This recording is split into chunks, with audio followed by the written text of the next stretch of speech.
ബലാത്സംഗ കേസിൽ രാഹുൽ മാങ്കൂട്ടത്തിൽ MLA-യുമായി പ്രത്യേക അന്വേഷണ സംഘത്തിന്റെ തെളിവെടുപ്പ് തുടരുകയാണ്. തിരുവല്ല ക്ലബ് 7 ഹോട്ടൽ എത്തിച്ച SIT തെളിവെടുത്തു. പ്രതിഷേധത്തിന്റെ പശ്ചാത്തലത്തിൽ കനത്ത പോലീസ് സുരക്ഷ ഉണ്ടായിരുന്നു. രാഹുലിന്റെ ലാപ്ടോപ്പ് കണ്ടെത്താൻ പാലക്കാട്ടും വടകരയിലും കൂടുതൽ പരിശോധന നടത്താൻ അന്വേഷണ സംഘത്തിന്റെ നീക്കം. ഷഫീദ് റാവുത്തർ പത്തനംതിട്ടയിൽ ചേരുന്നു, അതുപോലെ അശ്വിൻ പാലാഴിയും ചേരും. ആദ്യം ഷഫീദിലേക്ക്. Shafeed, good morning. ശരിക്കും ഈ AR ക്യാമ്പിലേക്ക് രാഹുൽ മാങ്കൂട്ടത്തിനെ കൊണ്ടുള്ള വാഹനം തിരിച്ചു കഴിഞ്ഞു, അവിടെ എത്തിയോ, എന്താണ് വിവരം? Very good morning. അല്പസമയം മുൻപാണ് തിരുവല്ല ക്ലബ് 7 ഹോട്ടലിലെ പരിശോധന പൂർത്തിയാക്കിയ ശേഷം രാഹുൽ മാങ്കൂട്ടത്തിലുമായി ഈ അന്വേഷണ സംഘം പത്തനംതിട്ടയിലേക്ക് തിരിച്ചത്. പത്തനംതിട്ട AR ക്യാമ്പിലേക്കാണ് എത്തുക. വലിയ പ്രതിഷേധം മുന്നിൽ കണ്ടുകൊണ്ട് കൃത്യം 5:40 തന്നെ പത്തനംതിട്ട AR ക്യാമ്പിൽ നിന്നും രാഹുൽ മാങ്കൂട്ടത്തിലുമായി തിരുവല്ലയിലേക്ക് യാത്ര പോയിരുന്നു. അതിനുശേഷം ഏതാണ്ട് 25 മിനിറ്റ് സമയമെടുത്ത് തിരുവല്ലയിലെത്തി. തിരുവല്ലയിൽ 10 മിനിറ്റ് സമയം മാത്രമാണ് അവിടെ തെളിവെടുപ്പിന് വേണ്ടി ചെലവഴിച്ചത്. തിരുവല്ലയിൽ എത്തിച്ച് 408 നമ്പർ മുറിയിലാണ് പരിശോധന നടത്തിയത്. 2024 ഏപ്രിൽ മാസം ഈ പെൺകുട്ടിയെ കൊണ്ട് അവിടെ ഹോട്ടലിൽ ഒരു മുറി ബുക്ക് ചെയ്ത് 408 നമ്പർ മുറി ബുക്ക് ചെയ്യിപ്പിച്ച് അവിടെ വെച്ച് ലൈംഗികമായി രാഹുൽ മാങ്കൂട്ടത്തിൽ പീഡിപ്പിച്ചു എന്നുള്ളതാണ് ഇതിന്റെ പരാതി, കേസ് എന്ന് പറയുന്നത്. അതുകൊണ്ട് തന്നെ ഈ ക്രൈം സീൻ നടന്ന സ്ഥലത്തെ തെളിവെടുപ്പ് നിർണായകമായിരുന്നു. ഹോട്ടലിൽ ആ ദിവസം ഡ്യൂട്ടിയിലുണ്ടായിരുന്ന ചില ആളുകളിൽ നിന്ന് അന്വേഷണ സംഘം മൊഴി ശേഖരിച്ചു. അതിനുശേഷം CCTV ദൃശ്യങ്ങൾ ഉൾപ്പെടെയുള്ള കാര്യങ്ങളുടെ സാധ്യതയും അന്വേഷണ സംഘം പരിശോധിച്ചു. അതിനുശേഷമാണ് ഇപ്പോൾ പത്തനംതിട്ടയിലേക്ക് വീണ്ടും മടങ്ങുന്നത്. ഇനി ഇക്കാര്യത്തിൽ പലതരത്തിലുള്ള അന്വേഷണ സംഘം ലക്ഷ്യം വെക്കുന്നുണ്ട്. നാളെ വൈകുന്നേരം വരെയാണ് രാഹുൽ മാങ്കൂട്ടത്തിലിന്റെ കസ്റ്റഡി കാലാവധി ഉള്ളത്. അതിനുശേഷം തിരുവല്ല മജിസ്ട്രേറ്റ് കോടതിയിൽ ഹാജരാക്കണം. ചുരുങ്ങിയ സമയം മാത്രമാണ്. ഇന്നലെ നമ്മൾ കണ്ടു, മാവേലിക്കര ജയിലിൽ നിന്ന് രാഹുലിനെ ഇറക്കിയപ്പോൾ മുതൽ വലിയ തരത്തിലുള്ള പ്രതിഷേധം ഉയർന്നിരുന്നു.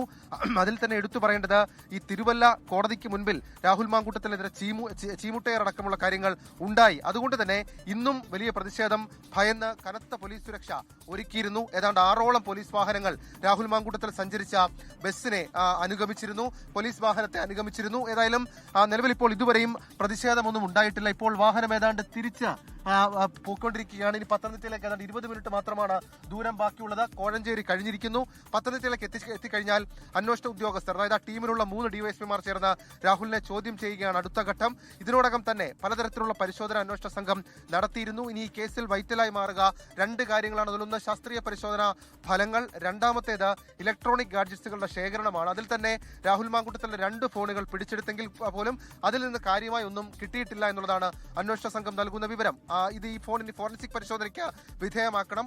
അതേസമയം രാഹുൽ മാങ്കൂട്ടത്തിന്റെ ലാപ്ടോപ്പ് ഈ കേസിൽ നിർണായകമാണ്. ആ ലാപ്ടോപ്പിന് വേണ്ടി ഇതുവരെ കഴിഞ്ഞ മണിക്കൂറുകളിലൊക്കെ രാഹുലിനോട് ചോദ്യം ചെയ്യുന്ന ഘട്ടത്തിൽ ചോദിച്ചിരുന്നു. എന്നാൽ രാഹുൽ മാങ്കൂട്ടത്തിൽ ലാപ്ടോപ്പിന്റെ കാര്യത്തിൽ അന്വേഷണ സംഘവുമായി സഹകരിക്കുന്നില്ല. അതുകൊണ്ട് തന്നെ ഏറെ രാഷ്ട്രീയ പ്രാധാന്യം കൂടിയുള്ള വടകരയിലും അതേപോലെ തന്നെ പാലക്കാട്ടെയും ചില സ്ഥലങ്ങൾ കേന്ദ്രീകരിച്ചുകൊണ്ട് ലാപ്ടോപ്പിനായി പരിശോധന നടത്താനാണ് അന്വേഷണ സംഘത്തിന്റെ നീക്കം. ഒരുപക്ഷെ ഇന്ന് തന്നെ അന്വേഷണ സംഘത്തിന്റെ ഭാഗത്ത് നിന്ന് ആ നീക്കം നമുക്ക് പ്രതീക്ഷിക്കുകയും ചെയ്യാം. ഏതായാലും AR ക്യാമ്പിലേക്കാണ് ഇനി പോവുക. അവിടെ ഉന്നത ഉദ്യോഗസ്ഥർ രാഹുൽ മാങ്കൂട്ടത്തിലിനെ ചോദ്യം ചെയ്യും. ആവശ്യമെങ്കിൽ മാത്രം അടൂരിലെ രാഹുൽ മാങ്കൂട്ടത്തിലിന്റെ വീട്ടിൽ തെളിവെടുപ്പ് നടത്താൻ നീക്കം നടത്തും. അത് ഇലക്ട്രോണിക് ഗാഡ്ജറ്റ്സുകൾ കണ്ടെത്തുക എന്നുള്ളതാണ് അന്വേഷണ സംഘം ലക്ഷ്യം വെക്കുന്ന കാര്യം. അങ്ങനെ ഒരേ സമയം ചോദ്യം ചെയ്യൽ, മറുസമയം തെളിവ് ശേഖരണം അടക്കമുള്ള കാര്യങ്ങൾ പുരോഗമിക്കുകയാണ്.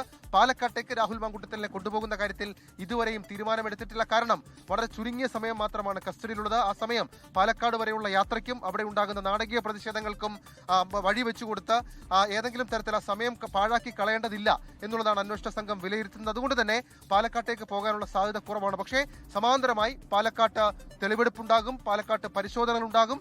ലാപ്ടോപ്പ് കണ്ടെത്തുകയും രാഹുൽ മാങ്കൂട്ടത്തിലെ കൂടുതൽ ഫോൺ കണ്ടെത്തുകയുമാണ് അന്വേഷണ സംഘത്തെ സംബന്ധിച്ച് നിർണായകം. Okay, thank you Shafeed Rawther. ഇനി അശ്വിൻ പാലാഴിയിലേക്ക്. Ashwin, good morning.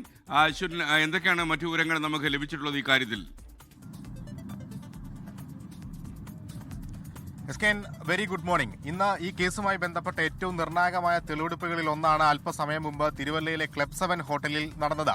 2024 യൂത്ത് കോൺഗ്രസിന്റെ സംസ്ഥാന അധ്യക്ഷനായിരിക്കെ രാഹുൽ മാങ്കൂട്ടം ഈ പെൺകുട്ടിയെ കൊണ്ട് ക്ലബ് 7 ഹോട്ടലിൽ മുറി ബുക്ക് ചെയ്യിച്ച് സംസാരിക്കാനുണ്ട് എന്ന് പറഞ്ഞ് അവിടേക്ക് വിളിച്ചു വരുത്തി അവിടെ വെച്ച് ബലാത്സംഗം ചെയ്യുകയായിരുന്നു എന്നുള്ളതാണ് പെൺകുട്ടിയുടെ പരാതി. ജനുവരി 8-ാം തീയതി ഈ പെൺകുട്ടിയെ സൂം വഴി ഓൺലൈനിൽ തെളിവെടുത്ത് നടത്തിയ ചോദ്യം ചെയ്യൽ അല്ലെങ്കിൽ മൊഴി രേഖപ്പെടുത്തലിലാണ് ഈ ബലാത്സംഗവുമായി ബന്ധപ്പെട്ട ഞെട്ടിക്കുന്ന വിവരങ്ങൾ അന്വേഷണ സംഘത്തിന് ലഭിച്ചത്. അത് ഇന്നലെ റിമാൻഡ് റിപ്പോർട്ടിൽ കോടതിയിൽ അറിയിക്കുകയും ചെയ്തിരുന്നു. അതിൽ മൃഗീയമായ പീഡനം ആ ഹോട്ടൽ മുറിയിൽ വെച്ച് പെൺകുട്ടിക്ക് നേരിടേണ്ടി വന്നു എന്നുള്ളതാണ് കണ്ടെത്തിയിരുന്നത്. ഇന്ന് അതേ മുറിയിൽ, അതായത് ക്ലബ് 7 ഹോട്ടലിലെ 2-ാം നിലയിലെ 408-ാം നമ്പർ മുറിയിൽ രാഹുലുമായി അന്വേഷണ സംഘം ഡിവൈഎസ്പിമാരുടെ നേതൃത്വത്തിലുള്ള അന്വേഷണ സംഘം നേരിട്ടെത്തി തെളിവെടുത്തു. അന്ന് നടന്ന കാര്യങ്ങൾ അന്വേഷണ സംഘം രാഹുൽ മാങ്കൂട്ടത്തോട് ചോദിച്ചെങ്കിലും പൂർണ്ണമായി മറുപടി പറയാൻ രാഹുൽ തയ്യാറായില്ല എന്നുള്ളതാണ് നമുക്ക് ലഭിക്കുന്ന വിവരം.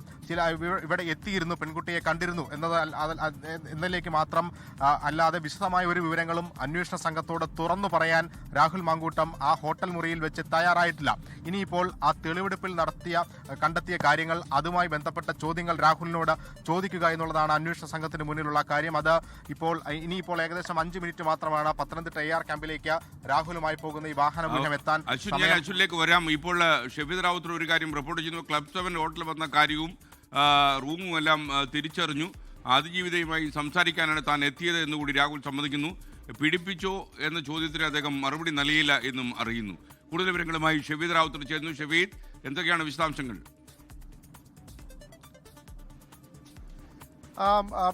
ക്ലബ് 7 ഹോട്ടലിന്റെ വാതിൽ വരെ മാത്രമായിരുന്നു മാധ്യമങ്ങൾക്ക് പ്രവേശനം ഉണ്ടായിരുന്നത്. അകത്ത് നടന്നത് എന്താണെന്നുള്ള കാര്യം നമുക്കിപ്പോൾ അന്വേഷണ ഉദ്യോഗസ്ഥരിൽ നിന്ന് വ്യക്തമാകുന്നുണ്ട്. ഈ ക്ലബ് 7 ഹോട്ടലിലേക്ക് എത്തിയ കാര്യം അത് രാഹുൽ മാങ്കൂട്ടത്തിൽ സമ്മതിച്ചിട്ടുണ്ട്.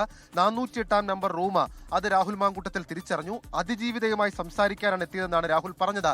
രാഹുലിന് അതല്ലാതെ വേറെ വഴിയില്ല. കാരണം ആ ഹോട്ടലിലെ CCTV ഉണ്ട്. അപ്പോൾ ആ ഹോട്ടലിൽ എത്തിയിട്ടില്ല എന്ന് പറയാൻ രാഹുലിന് കഴിയില്ല. അതുകൊണ്ട് തന്നെ അദ്ദേഹം അത് ഹോട്ടലിലേക്ക് എത്തിയിട്ടുണ്ടെന്നും അത് അതിജീവിതയുമായി സംസാരിക്കാനാണ്, ചില കാര്യങ്ങൾ സംസാരിക്കാനാണ്, തങ്ങൾ തമ്മിൽ സൗഹൃദമുണ്ടായിരുന്നു, ആ സൗഹൃദത്തിന്റെ അടിസ്ഥാനത്തിൽ സംസാരിക്കാൻ വേണ്ടിയാണ് എത്തിയതെന്നുള്ള കാര്യം ചോദിച്ചു.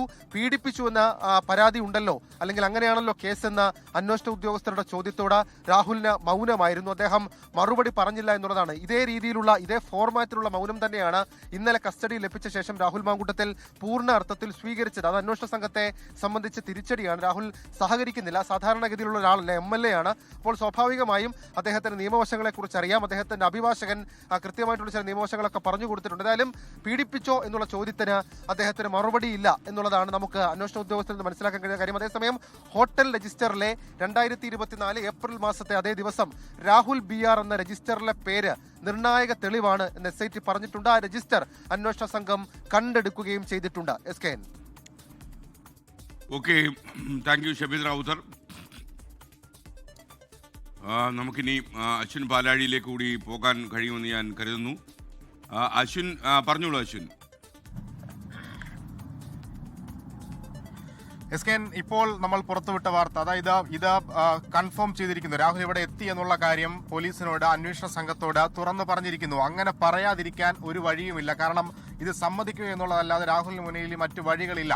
അവിടെ എത്തിയിരുന്നു, ഈ അതിജീവിതയെ കണ്ടിരുന്നു, സംസാരിച്ചിരുന്നു എന്നുള്ളതാണ് നിലവിൽ പറഞ്ഞിരിക്കുന്നത്. അതിനപ്പുറത്തേക്ക് ഈ അതിജീവിത മൊഴിയിൽ നൽകിയ ബലാത്സംഗ വിവരങ്ങളെക്കുറിച്ച് പോലീസ് ചോദിച്ചെങ്കിലും ഒന്നും തുറന്നു പറയാൻ രാഹുൽ തയ്യാറായില്ല എന്നുള്ളതാണ് വിവരം. എന്തായാലും എന്തുകൊണ്ടാണ് രാഹുലിന് ഇത് മറച്ചു വെക്കാൻ കഴിയാത്തത് എന്നുള്ള പ്രധാനപ്പെട്ട ചോദ്യമുണ്ട്. അതിന്റെ ഉത്തരം ഈ ക്ലബ് 7 ഹോട്ടൽ സ്ഥിതി ചെയ്യുന്നത് വലിയ ഒരു കെട്ടിട സമുച്ചയത്തിലാണ്. അതിൽ ഈ ഹോട്ടൽ മാത്രമല്ല ഉള്ളത്, നിരവധി സ്ഥാപനങ്ങൾ വേറെയുമുണ്ട്. അതുകൊണ്ട് തന്നെ ഇവിടങ്ങളിലെല്ലാം ഒരു നഗരഹൃദയമായതുകൊണ്ട് തന്നെ CCTV ദൃശ്യങ്ങളും നിരവധിയുണ്ട്. ആ CCTV ദൃശ്യങ്ങളിലെല്ലാം രാഹുൽ അവിടെ വന്നു പോയതിന്റെ തെളിവുകൾ കൃത്യമായി ഉണ്ട് എന്നുള്ളതാണ് ഏറ്റവും പ്രധാനപ്പെട്ട അന്വേഷണ സംഘത്തിന് ഏറ്റവും നിർണായകമായ കാര്യം. ആ CCTV ദൃശ്യങ്ങളെല്ലാം ഇതിനോടകം തന്നെ പോലീസ് ശേഖരിച്ചിട്ടുമുണ്ട്. 2024 ആണ് ഈ സംഭവം ഉണ്ടാകുന്നത്. അതുകൊണ്ട് തന്നെ ആ ദൃശ്യങ്ങൾ വീണ്ടെടുക്കുക എന്നുള്ളത് അധിക സമയം പിന്നിടാത്ത കാര്യമായതുകൊണ്ട് തന്നെ, അധിക നാൾ പിന്നിലല്ലാത്തത് കൊണ്ട് തന്നെ ആ ദൃശ്യങ്ങൾ വീണ്ടെടുക്കുക എന്നുള്ളത് അന്വേഷണ സംഘത്തെ സംബന്ധിച്ച് അത്ര വലിയ വെല്ലുവിളിയല്ല. രാഹുൽ ഈ സംഭവം നടന്ന ദിവസം അവിടെ എത്തി എന്ന് അതിജീവിത പറഞ്ഞത് CCTV ദൃശ്യങ്ങളോട് തെളിയിക്കാനും ഇതിനോടകം ആയിട്ടുണ്ട്. അതുകൊണ്ട് തന്നെ അത് നിഷേധിക്കുക എന്നുള്ളത് രാഹുലിനെ സംബന്ധിച്ച് നടക്കുന്ന കാര്യമല്ല. എന്തായാലും അത് സമ്മതിച്ചിരിക്കുന്നു. പക്ഷേ അതിനുശേഷം, അവിടെ വന്നതിന് ശേഷം എന്ത് സംഭവിച്ചു എന്നുള്ളത് രാഹുലിൽ നിന്ന് അന്വേഷണ സംഘത്തിന് ലഭിക്കേണ്ടതുണ്ട്. പക്ഷെ അതിനോട് എത്രത്തോളം രാഹുൽ സഹകരിക്കും എന്നുള്ളത് വ്യക്തമല്ല. കാരണം കഴിഞ്ഞ ദിവസങ്ങളിലടക്കം മൊബൈൽ ഫോണിന്റെ പാറ്റേൺ പോലും പറഞ്ഞു കൊടുക്കാൻ തയ്യാറാകാത്ത രാഹുൽ ഈ കാര്യങ്ങളോട് എങ്ങനെ സഹകരിക്കും എന്നുള്ളത് പ്രധാനപ്പെട്ട ചോദ്യമാണ്. എന്തായാലും ഈ പാറ്റേൺ പറഞ്ഞു കൊടുക്കാത്ത മൊബൈൽ ഫോൺ അടക്കം 2 മൊബൈൽ ഫോണുകൾ നിലവിൽ പ്രത്യേക അന്വേഷണ സംഘം കസ്റ്റഡിയിലെടുത്തിട്ടുണ്ട്. പക്ഷേ ഇത് മാത്രമല്ല, ഇതിൽ കൂടുതൽ മൊബൈൽ ഫോണുകൾ രാഹുലിന്റെ പക്കലുണ്ട്, ലാപ്ടോപ്പ് ഉണ്ട്. ഈ ലാപ്ടോപ്പ് എവിടെയാണ് എന്നുള്ള കാര്യത്തിൽ ഇപ്പോഴും ഒരു വ്യക്തതയില്ല. രാഹുൽ അതിനെക്കുറിച്ച് ഒരക്ഷരം അന്വേഷണ സംഘത്തോട് ഇതുവരെ മിണ്ടിയിട്ടില്ല. പക്ഷേ അത് കണ്ടെത്താനുള്ള നിർണായക ഇടപെടലുകൾ പല സ്ഥലങ്ങളിലായി അന്വേഷണ സംഘം നടത്തുന്നുണ്ട്. അതിലൊന്ന് പാലക്കാടാണ്. പാലക്കാട് രാഹുലിന്റെ MLA ഓഫീസുണ്ട്, ഒപ്പം രാഹുൽ താമസിച്ചിരുന്ന ഫ്ളാറ്റ് ഉണ്ട്. നടക്കുന്നുണ്ട്. രാഹുലിന്റെ സുഹൃത്തുക്കളുടെയും രാഹുലിനൊപ്പം നിന്ന ആളുകളുടെയും ഒക്കെ വീടുകളും ഓഫീസുകളും ഒക്കെ ഉണ്ട്. അവിടങ്ങളിലൊക്കെ ഈ ലാപ്ടോപ്പിന് വേണ്ടിയുള്ള തെരച്ചിൽ ഇന്നും നാളെയുമായി നടക്കും എന്നുള്ളതാണ് അന്വേഷണ സംഘത്തിൽ നിന്ന് നമുക്ക് ലഭിക്കുന്ന വിവരം. ഈ ലാപ്ടോപ്പിൽ ഈ ബലാത്സംഗ കേസുമായി ബന്ധപ്പെട്ട അല്ലെങ്കിൽ ഈ അതിജീവിതവുമായി ബന്ധപ്പെട്ട എന്തെങ്കിലുമൊക്കെ ഉണ്ട് എന്നുള്ള ഒരു സംശയം പോലീസിനുണ്ട്. അത് ഇന്നലെ കോടതിയിൽ നൽകിയ റിമാൻഡ് റിപ്പോർട്ടിനടക്കം കസ്റ്റഡി അപേക്ഷയിലടക്കം പോലീസ് പറയുകയും ചെയ്തിട്ടുണ്ട്. എന്തായാലും അത് കണ്ടെത്താൻ വേണ്ടിയുള്ള തെരച്ചിലും ഇതിനോട് അനുബന്ധമായി നടക്കുന്നുണ്ട്. S K, okay, thank you Ashwin Balazhi. ലോകത്തെവിടെയായാലും ഏത് സമയത്തും 24 വാർത്തകളും ഓഗ്മെന്റഡ് റിയാലിറ്റി പാക്കേജുകളും എക്സ്പ്ലെയിനറുകളും വിശദമായി കാണാൻ ഞങ്ങളുടെ യൂട്യൂബ് ചാനൽ നിങ്ങൾക്ക് സബ്സ്ക്രൈബ് ചെയ്യാം.